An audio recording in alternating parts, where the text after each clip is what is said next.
Hello বন্ধুরা, কেমন আছো সবাই? শুভ দুপুর। আমি চলে এসেছি গরম গরম সরা পিঠে নিয়ে। এই দেখো, তো এখন করলাম, আমার ছেলে খেতে চাইছিল, তো রান্নাও করছি। তো আগে পিঠেটা করে নিলাম।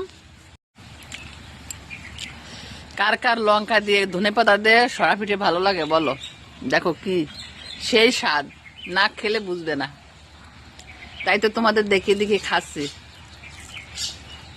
আমি একটু লাল করে কড়া করে করেছি, কারণ মচমচে না হলে স্বাদ লাগে না খেতে।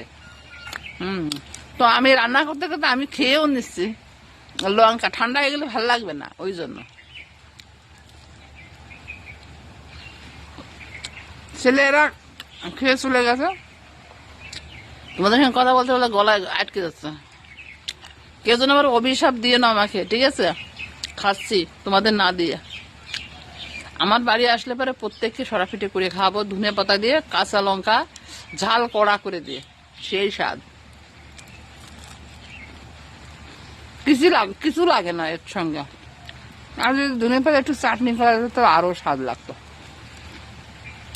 সবাই আবার ধনে পাতা খায় না, তা আমি এবার ধনে পাতা বেটে ওর মধ্যে দিয়েছি। এই দেখো, আর কাঁচা লঙ্কা বেটে।